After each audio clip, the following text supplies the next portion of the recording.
Al professor Mario Bertolissi, professore di diritto costituzionale presso l'Università di Padova, a cui darei, buonasera, a cui darei la parola per il suo intervento e la sua relazione. Dunque non sono rimasto fuori per un gesto di indelicatezza nei confronti dei miei colleghi, ma perché così qualunque cosa dirò, visto che parlo per ultimo, salvo lo Svimez, non potrà essere considerato come una scorretta critica a chi non ha poi il diritto di replica, va bene? Ehm, Manderò poi magari qualche pagina di sintesi, ma ho preferito prima svolgere qui qualche considerazione. Ovviamente il dettato dell'articolo 116 terzo comma è dato per acquisito, anzi, però vorrei dirvi due parole sulla dialettica Stato-Regioni, Regione Veneto in particolare, perché i vari interventi che ci sono stati hanno messo in evidenza il carattere carbonaro delle attività, la non trasparenza, e io penso che, secondo l'insegnamento di Ascarelli, bisogna innanzitutto mettersi d'accordo sulle premesse, perché se le premesse sono diverse, le conclusioni sono diverse. E anche qui, sempre citando maestri, seguendo Paolo Grossi, il fatto è decisivo, la narrazione dei fatti come i fatti si sono svolti. Allora io posso dire di essere stato testimone di una dialettica intensissima e mi limito semplicemente a dire che sono state affrontate questioni giuridiche in via preliminare, poi tra l'altro di carattere costituzionale, che hanno raccolto le considerazioni fatte dai vari ministeri, e poi sono state affrontate invece le questioni di merito. Come ho sempre pensato, i giuristi sono un ostacolo alla soluzione dei problemi e non invece uno strumento per la soluzione dei problemi. Tant'è vero che quando si è passati al merito, si è arrivati al dunque, e quando si ragiona del dunque si ragiona avendo presenti le cose che esistono, non quelle che potrebbero esistere, che forse esisteranno, che dipendono dal fatto di combinare una parola con un'altra, un combinato disposto con un altro e via di questo passo. E sotto questo profilo possono esserci delle differenze, ovviamente, ci mancherebbe. Però c'è una netta separazione tra ciò che riguarda le questioni causidiche e invece il merito, che è merito politico, che va lasciato sicuramente alla determinazione, questo esclusiva in via assoluta, della politica. E ovviamente tutto ciò è proseguito e sta proseguendo, girano delle bozze. Posso dirvi che io personalmente la bozza che ho è quella di qualche tempo fa. Ecco, non è che ho l'ultima bozza, dovrei averla, non lo so, perché se le trattative sono in corso, i tavoli sono aperti, neanche Gesù Cristo può avere l'ultima versione perché l'ultima versione non esiste. E allora da questo punto di vista non c'è nulla che abbia a che fare con la non trasparenza, con la non visibilità, perché ciò che è provvisorio non è definitivo e quindi è inutile che si fa, è inutile, dico io, ecco, che circolino progetti vari di quello che si vuole costruire, se poi in realtà non c'è il progetto definitivo, perché si dovrà discutere di quello, non di quello che forse avverrà. In ogni caso credo che circolino bozze, questo perché anche si è detto in termini così molto drastici che ci sarebbe stata, ecco, questa non trasparenza nelle cose. Dopo ciascuno evidentemente ha le sue ragioni per dolersi. Aggiungo anche un'altra cosa, che ecco, se poi uno prende in mano la bozza, ho letto anche degli scritti di chi diceva che è è una scatola vuota. Insomma, questo diciamo, tenuto conto poi di ciò che finirebbe sul tavolo del Parlamento, per cui il Parlamento, argomento in più, per ritenerlo espropriato delle sue funzioni. Ora io mi sono chiesto ma che bozze sono circolate? Non lo so, perché ci sono le disposizioni di carattere generale e ci sono poi le materie attribuite alla Regione o comunque c'è il dettaglio minutissimo delle disposizioni, scusate, nell'elencazione delle materie. Segnalerei alla Commissione, perché se si combinano queste previsioni credo che risolvono molti problemi. Tra l'altro è inutile dire, io posso leggere un testo ciascuno ha delle pregiudiziali che sono favorevoli o contrarie e che fa parte dell'indimostrabile, sono le opzioni di base. Però l'opzione principale, preliminare, è quella che condiziona dopo la lettura, ma io richiamo l'attenzione vostra sulla commissione paritetica, che è metà e metà, significa che se poi non va avanti si blocca tutto, no? Detto così proprio in parole estremamente spicciole, per cui chi vede colpi di Stato non so a che cosa si riferisca. Secondo, ci sono le procedure e c'è il disposto dell'articolo 4.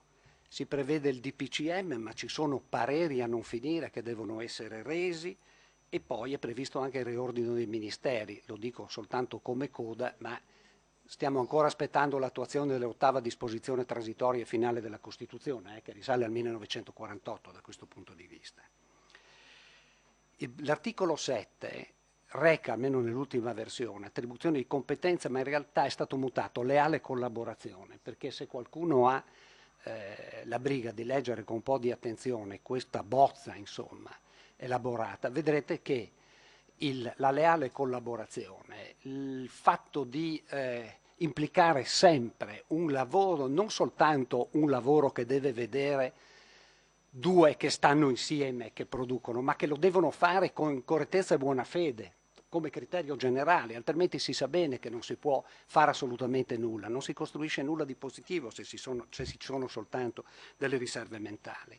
E poi ci sono, per chi pensa che sia tutto, se si fa poi non cambia niente, resterà per l'eternità, non è evidentemente così perché ci sono le verifiche e in ogni caso, lo dico fin d'ora, lo strumento per finire davanti alla Corte credo che sia a disposizione di tutti, vuoi perché la Regione dovrà fare qualche cosa se farà e le leggi saranno impugnate, se non fanno gli atti legislativi ma atti amministrativi ci sarà il conflitto di attribuzione, altrimenti interviene lo Stato, impugnerà la Regione, voglio dire, ma questa poi è una prospettiva estremamente negativa che sconfessa non solo la leale collaborazione, ma visto che siamo tutti sulla barca della Repubblica, non credo che ci sia il gusto proprio oggi di vederla affondare. Ecco, è questo che io penso sia l'elemento genetico di una collaborazione irrinunciabile.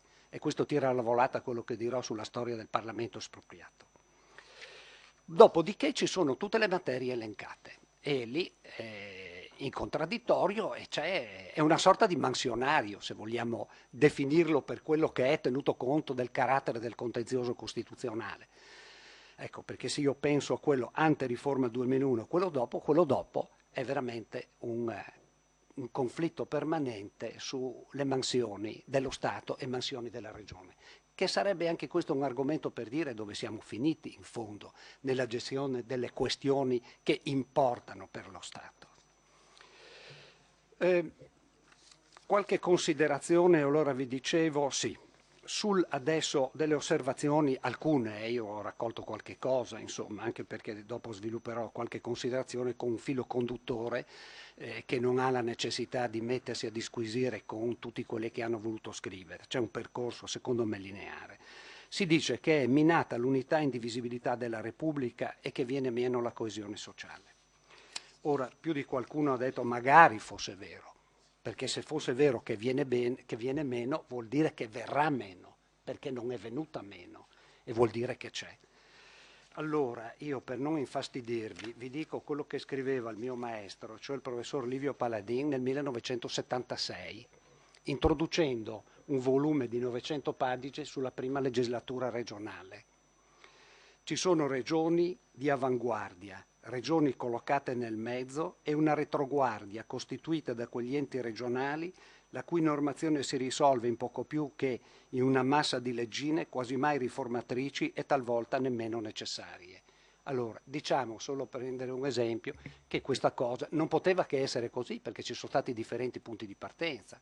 E la domanda che ci si deve porre è perché i punti di partenza non sono stati resi uguali, essendo diversi, e addirittura si parla costantemente di una divaricazione ulteriore. Questo è il problema, non le competenze. La questione non è a chi tocca fare che cosa, ma che cosa si fa o non si fa, e quando chiedi qualche cosa nella dialettica, tra l'altro sul piano tecnico che è avvenuta e sta avvenendo, va bene, tu chiedi questo per fare che cosa? Allora ti devo spiegare perché. Questo è il discorso di fondo per quello che mi riguarda. Ci vuole una legge generale, dice qualcuno. Io non so da dove la cavi, vogliamo fare una legge generale, fa le domande, che cosa ci scriviamo? I 10 comandamenti? Non lo so, prescrizioni generalissime che hanno bisogno a loro volta, dopo di leggi ulteriori di attuazione secondo gli schemi che conosciamo, per cui una legge partorisce 100 regolamenti che poi non saranno fatti? Lo sappiamo che è così, no? Ecco, allora invece, e tra l'altro dopo una piccola parentesi, dato che io ho in mano sta roba da 30 anni, mica niente, guardate che quando si dice che l'articolo 116 è scarno, non ha scritto, Maria Vergine, è una benedizione che sia scritto così. Volevate scriverlo come si è scritto il codice degli appalti? Invece no, perché col buon senso si trovano le soluzioni, non si è ingabbiati continuamente da lacci e lacciuoli, per cui se rispetti una virgola vai contro il punto e virgola, perché questo è. E bene o male si è costruita questa procedura che può essere un precedente attorno al quale dopo si mettono anche una serie di esperienze che si sono verificate in passato e che possono dare un aiuto significativo per risolvere alla luce del buonsenso, ecco, i vari problemi che di volta in volta si presentano. Quindi, innanzitutto potrei anche dire, causidicamente parlando, non è prevista l'articolo 116 terzo comma, va bene, allora si può sempre discutere che anche se non è prevista si può fare, ma vedete che sono deviazioni. Vediamo di procedere sulla strada nel senso che la politica dirà se sì oppure se no, invece di mettere come diaframma tutta una serie di questioni che in realtà finiscono per inquinare il problema per quello che è. È reso marginale il ruolo del Parlamento. Allora, comincio dalla coda. Se proprio voi chiedeste a me come cittadino che cosa desidererei, una sessione che dura un anno dedicata a questo problema. Perché, vecchi ricordi, quando si è riunita la Commissione dei 75 appena dopo la elezione dell'Assemblea Costituente, il primo problema che hanno voluto affrontare è stato quello delle autonomie, perché dicevano i costituenti, da questo dipende il resto, cioè il modo secondo il quale noi articoliamo la Repubblica nel suo insieme. Quando sono partite le regioni ordinarie si parlava di regioni per la riforma dello Stato. Sono passati quasi 50 anni, non 5 anni, e tutto sommato siamo punto a capo. Ecco, io direi che se questo è l'oggetto, che può essere messo dell'iniziativa, che mette in moto un meccanismo, no? Una piccola palla di neve che poi può diventare una valanga in senso positivo, nel senso cioè di attrarre l'attenzione, provocare un grande dibattito, una discussione dei grandi problemi del Paese, naturalmente. Ecco, io qui voglio ricordare soltanto questo, se vogliamo stare sul terreno dopo delle qualificazioni formali. C'è l'articolo 8, qui si sono divisi. Dico intanto che questa commissione nella passata legislatura aveva concluso dicendo che il termine di riferimento sono le intese con le confessioni accattoliche, è negli atti vostri, ce l'avete. Dopodiché altri hanno ritenuto che l'articolo 8 sia praticabile, altri che non sia praticabile. Può darsi che qualcuno prima di me o qualcuno dopo di me vi ricorderà anche magari il caso dell'approvazione degli statuti ordinari. Qualcuno ha detto sì, ricordo questa vicenda, gli statuti ordinari, perché il Parlamento ha voluto essere protagonista.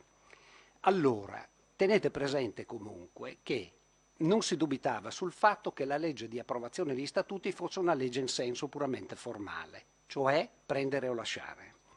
Dopodiché sono state attivate dalla prima commissione del Senato, quella affari costituzionali, presieduta dal senatore professore di diritto costituzionale a Napoli Alfonso Tesauro, le cosiddette procedure informali. Che significa? Se vuoi la minestra, cos'è? Insomma, devi saltare dalla finestra, voglio dire, o così o niente. Ecco, queste sono state le cosiddette procedure informali oppure le cosiddette approvazioni condizionate.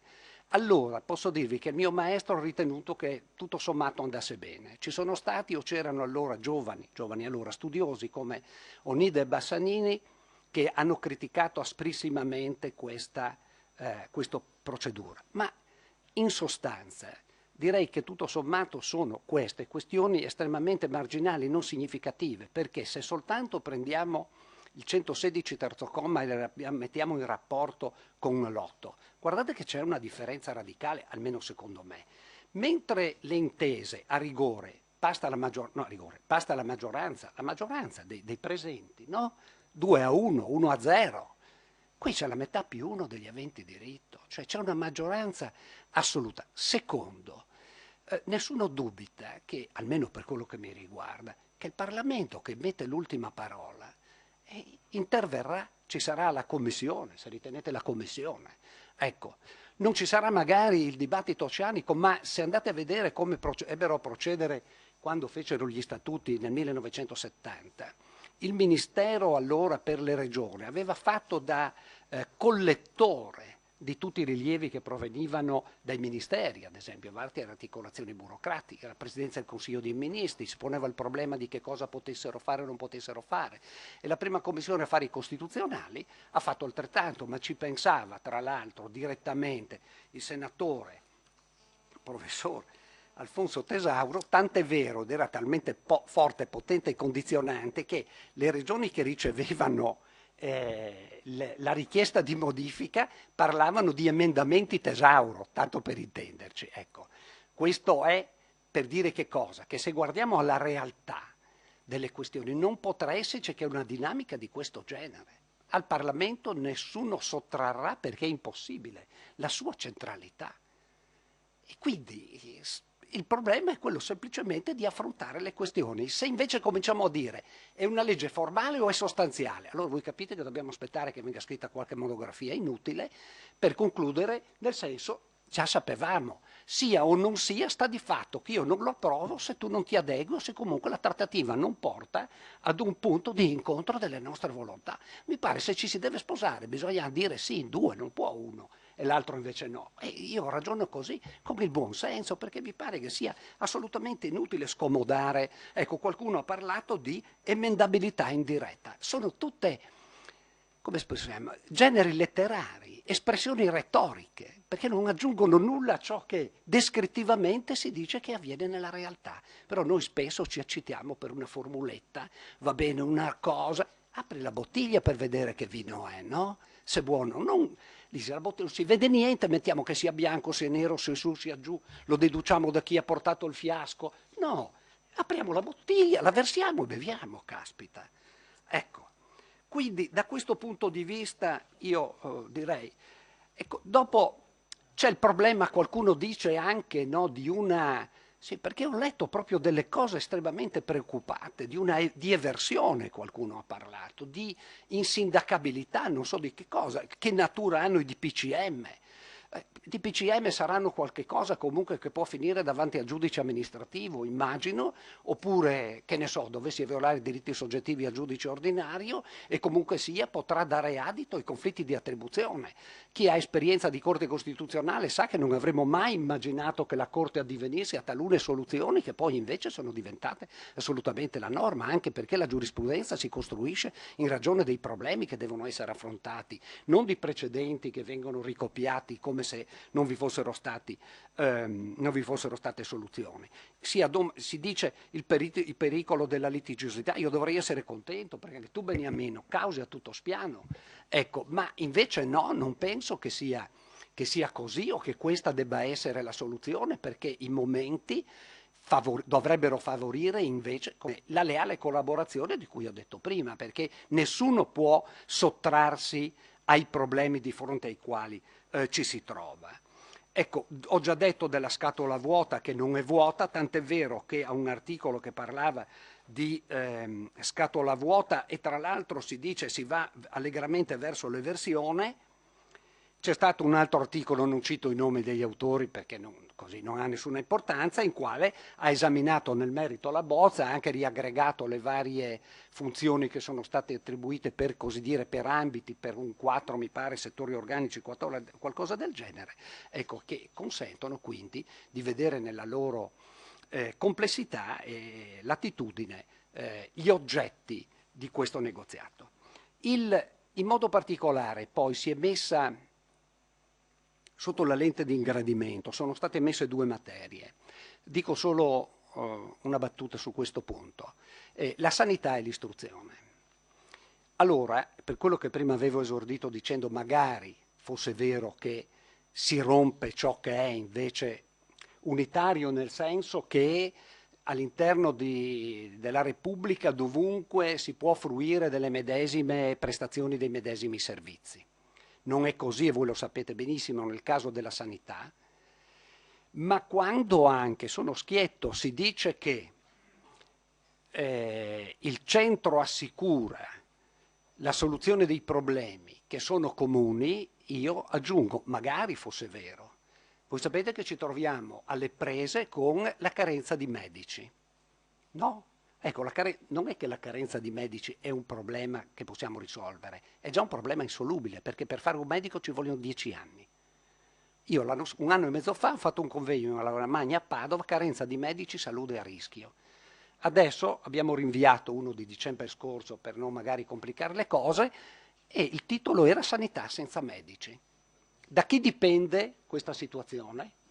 Dipende dal Ministero della Sanità e soprattutto dal MIUR, cioè da organizzazioni centrali che dovrebbero avere sotto mano l'intero paese e avrebbero dovuto soprattutto stabilire non quanti sono gli accessi alla facoltà di medicina. Voi sapete che noi abbiamo lasciato che i nostri laureati, dopo aver speso 400-500 mila euro ciascuno, andassero a lavorare all'estero. Adesso, almeno leggo sui quotidiani, li importiamo da altre parti. Cioè, voi capite bene che qui sì, basta essere ragionieri, ma ragionieri per capire che la gestione è fallimentare. Bene, adesso qui è messo in crisi la tutela del diritto fondamentale, come dice l'articolo 32 della salute.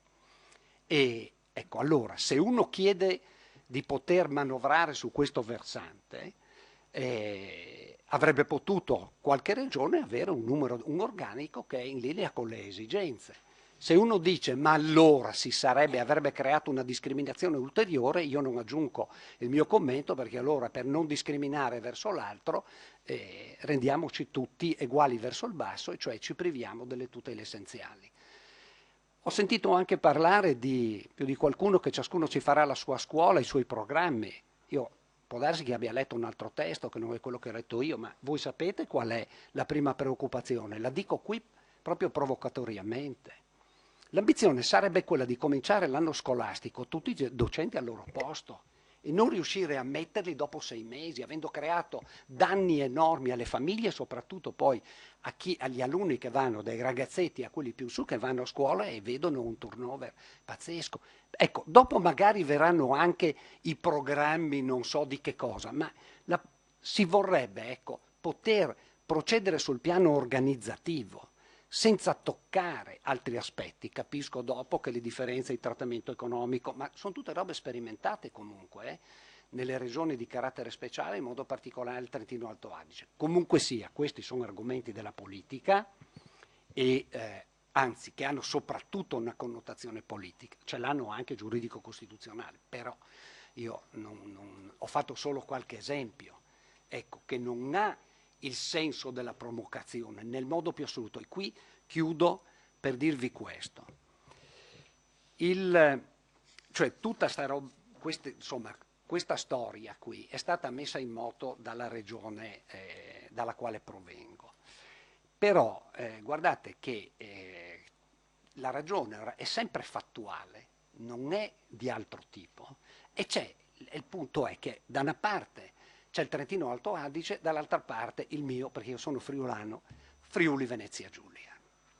Allora, voi sapete che intanto il Veneto ha perso Sappada è andato in Friuli Venezia Giulia. La lista dei comuni che sono frontalieri rispetto al Trentino Alto Adige, con in testa Cortina, vorrebbe transitare nel Trentino Alto Adige. E questi sono dei dati che riguardano in ultima istanza i territori, perché il primo problema che si pone è la discriminazione fra i cittadini che stanno da una parte e quelli che stanno dall'altra. Con questo voi avete notato che non ci sono polemiche con la regione Trentino Alto Adige, con le province di Trento e Bolzano, perché nessuno vuole mettere mano a non so che cosa. Però io credo che sia un problema, e l'allocazione razionale delle risorse oltre al resto è una questione che intercetta l'intero paese. Adesso ho visto che ci si lamenta dei costi storici, ma l'eccezione di legittimità costituzionale relativa alla spesa storica, io personalmente l'ho formulata un numero spropositato di volte, la Corte ha sempre detto che va bene la spesa storica, dentro le bozze c'è la spesa storica. Alberto Quadrio Curzio, Mario Draghi, se vi leggete quando era governatore della Banca d'Italia, dedica pagine per dire che questo è il criterio che genera inefficienza e irresponsabilità. Adesso si sono accorti che con gli asili nido non funziona perché chi non ne ha, ma certo amico bello, amico caro, ma qui bisogna vedere nel suo insieme il sistema, non si può prendere un pezzetto e ragionare su quel pezzetto, per cui il valore, credo, di questa iniziativa sta proprio nel fatto che è finita sul vostro tavolo, finirà sul vostro tavolo una grande questione che riguarda tutti gli italiani. E qui io chiudo citando Federico Pica, che è professore, è stato all'Università di Napoli, professore di scienza delle finanze, adesso viene lo Svimez, mi pare, dopo di me, e lui è stato magna pars degli studi dello Svimez. Ecco, lui a un certo punto, in un volume dedicato al federalismo fiscale, scrive così: il problema non è quello di premiare l'efficienza. Ecco, si potrebbe discutere, ma proprio sono convinto che qui ha ragione, ma è quello di non costruire, di non consentire che persista un sistema che incoraggi l'inefficienza. Perché io chiudo, e spero di riuscire a fare una certa cosa che non vi dico perché sono nato per scaramanzia, per dopo l'estate. Il mio percorso ricostruttivo è il seguente, ve lo dico. Al centro del sistema non stanno gli articoli 116, 114, 116, 117, 18, 19, ma l'articolo 97, che significa il problema per la Repubblica è il buon governo e la buona amministrazione. Gli altri articoli sono lo strumento, il fine è il 97, non l'ho mai visto citato. Ecco, basta. Grazie al prof Mario Bertolissi. Se ci sono domande da parte dei commissari, prego. Presidente, grazie. Sono molto soddisfatto per le 3 audizioni che abbiamo avuto oggi. Hanno consentito una circolarità di compiutezza di lettura. Io, per l'esperienza che ho alle spalle, ho potuto anche scrutare qualche foglio istruttorio del dialogo competitivo che si è attivato al Ministero degli Affari Regionali, perché la forma ha riguardato l'interlocuzione per le intese, ma c'è stato un dato di sostanza nella parte finale delle interlocuzioni che ha riguardato anche il fabbisogno aggiuntivo di copertura finanziaria. Per quanto riguarda la Lombardia, 2 punti percentuali di IRPEF significano 13 miliardi di euro. Al Veneto arriverebbero 12 perlomeno. Siccome io sono anche alla Commissione Finanze del Senato, conosco qual è la grandezza della coperta. Allora, di sicuro serve dare luogo ad una esplicitazione delle competenze, sapendo come una precisazione delle competenze può dare luogo anche ad una migliore espressione dell'azione amministrativa. Però dobbiamo sapere anche che va garantita attraverso un'azione amministrativa controllata, misurata, verificata, l'erogazione di servizi che davvero rendano unitaria la Repubblica. Già adesso ci sono delle differenze dovute ad una differenza di capacità delle classi dirigenti delle amministrazioni. Il fatto che la nostra attenzione debba essere strutturata sui 3 articoli, cominciando dal 114 andando avanti, scavalcando l'articolo concernente la qualità dell'azione amministrativa, mi interessa molto. La domanda che faccio in termini, diciamo, di cristallizzazione dei contributi che abbiamo avuto oggi, in particolare dell'ultimo professore che abbiamo ascoltato, è la seguente, la domanda. Noi siamo interessati a rendere questo procedimento resistente, ma vorremmo soprattutto capire quali sono le conseguenze di questo procedimento, prefigurando le conseguenze, prefigurando. Perché se noi dobbiamo apprendere e appurare solo attraverso gli accadimenti della realtà esperienziale, siamo degli idioti. Noi dovremmo anche cercare di capire, evitando di andare in fondo al barile, facendo accadere il dato della realtà rinnovata. Cerchiamo anche di prefigurare come va a finire, anche quando l'innovazione costituzionale si incrocia con la capacità di amministrazione sui territori. Perché poi, io non so chi l'ha detto, ma mi è stato riferito, la coppia tematica spesa storica, spesa standardizzata evoca al centro del tavolo anche la questione: qual è allo Stato la capacità dell'azione amministrativa? Perché noi non è che stiamo facendo, diciamo, degli sforzi editoriali, se poi il libro non viene venduto ricominciamo da capo.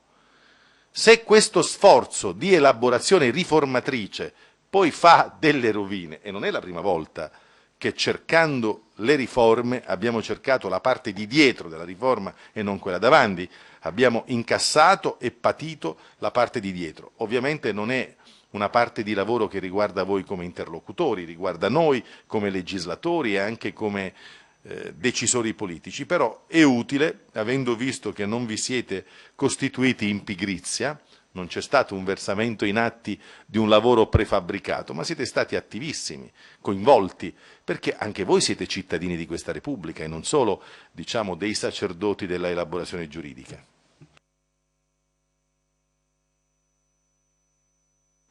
Sì, la ringrazio e ne terrò conto nella stesura degli appunti che vi farò avere. Ma io penso che il metodo che si dovrebbe seguire è quello che in fondo è in atti e che riguarda passaggi successivi. Cioè, quando lei prima giustamente faceva riferimento a tanti fallimenti, anche qui richiamo un'espressione di un illustre, di Giovanni Sartori, quando parlava di democrazie di ragione. Cioè, noi vorremmo vedere tutto bello, nitido, spiattellato. Si fa come in artiglieria, si spara un colpo, i colpi di aggiustamento, non si può pensare di arrivare al primo colpo. È per quello che la collaborazione e la dialettica qui sono l'elemento genetico di una soluzione secondo buon senso. Questo è il dato, perché il timore che io ho, perché ho sempre visto che le cose sono finite in questo modo, ci si è azzannati su pregiudiziali, cioè ognuno era portatore di una verità. Cioè qui, se noi facciamo i monopolisti della verità, è finita. Invece è evidente che innanzitutto qui viene i calcoli anche qui che sono stati fatti. Se noi la mettiamo così, chiudiamo la pratica ed è finita prima di cominciare, perché è impensabile, no? È impensabile. Però intanto cominciamo a farci questa domanda, lo dico così: lo Stato ha in mano i conti, lo Stato non ha in mano i conti. E quindi sarebbe un'occasione straordinaria, no? Secondo, i dati che circolano. Prendiamo la spesa pubblica regionalizzata, prendiamo il bilancio dello Stato, tiriamo fuori i dati, te li ha elaborati la Ragioneria Generale dello Stato e vengono fuori delle classifiche. Non esasperiamo il dato della classifica che vede sempre in coda, ad esempio, le 3 regioni, invece sopra le regioni speciali piuttosto. Diciamo semplicemente che c'è un problema, se quei dati sono solo in parte anche veri, un problema di riordino, perché c'è chi riceve di più, parliamo del pro capite, e chi riceve di meno. Quindi, indipendentemente da dove stai, c'è questa esigenza di attuare il principio di eguaglianza, e poi significa anche quello di solidarietà. Attenzione che queste questioni ci sono anche tra i comuni e tra le regioni del sud, non soltanto con quelle del nord e via di questo passo. Quindi ecco in che senso io dico che questa è una grande occasione. Naturalmente, ho detto prima, ho richiamato l'articolo 97, buon governo e buona amministrazione come obiettivo che potrei dire è il prima e anche il dopo, e l'inizio e la fine. Perché? Perché io non voglio citare degli esempi che ho visto, anzi aspettate un secondo, chi è senza peccato scagli la prima pietra, io comincio se volete a parlarvi di tutte le malefatte delle nostre zone. Ecco, diamole per acquisite, ma dire che ci sono episodi di vario genere di scempio del pubblico denaro non risolve il problema che stiamo affrontando. Quindi qui non c'è niente di moralistico di chi viene a giudicare, dice soltanto di una esigenza che si è manifestata sulla base di quelle premesse che ho detto prima, i confini, perché è cominciata nel 1990 sta storia e va avanti periodicamente, se l'avranno ecco, in testa più di altri, poi si sono immessi in moto gli altri, ci sono le regioni che per spirito vogliamo dire di emulazione, di imitazione, non importa, ma intanto anche loro si mettono a pensare, magari se cominciano a vedere qualche conto cercano magari di renderlo più efficiente, si spaventano per il turismo sanitario, a parte ecco che sono soltanto sintomi di problemi, sintomi di problemi. Ecco, io credo che se si mettono al centro i problemi e non invece le competenze, certo che, e dopo discutiamo di come si fa a risolvere i problemi e allora ci si mette davanti a un tavolo e siamo soprattutto spauriti di fronte alle questioni che si debbono affrontare. Questo è il punto. Ma tu allora dopo, aspetta un secondo, che vediamo di ragionare sulle singole questioni di fronte alle quali ci troviamo. C'è il dato che ha citato un istante fa. L'onorevole, 10-15 miliardi, a chi li portiamo via? Ma se è messa così, a chi volete che andiamo a prendere? A quelli che stanno peggio? No, non è così, ve lo dico che non è così perché non è mai stato fatto un discorso di questo genere. Questo discorso lo fanno quelli che leggono le carte, pensano di aver capito tutto. Invece hanno stracapito probabilmente, oppure all'interno c'è semplicemente una vis polemica, perché se venissero a chiedere a quelli che hanno ragionato su queste questioni, voi, al di là degli slogan, perché un conto è quando si fa la pubblicità, si va a piazzare, che ne so io, il pezzo di ottone che si ha e si racconta, ecco, e dopo un conto è quando ci si mette a discutere sulle singole questioni e si affrontano i problemi di fronte ai quali non si può dimenticare che nella Costituzione è affermato il primato della persona. Quindi basterebbe anche questo per dire che se viene letta diversamente la partita è chiusa prima ancora di essere cominciata. La ringrazio professor Bertolissi, ci sono altre domande? Io volevo ringraziarla anche per il passaggio che ha fatto sul discorso delle bozze, perché qualche settimana fa avevamo avuto il ministro Stefani in audizione che aveva chiarito che la bozza era unica ed era reperibile sul sito del ministero, quindi è un chiarimento che secondo me era doveroso.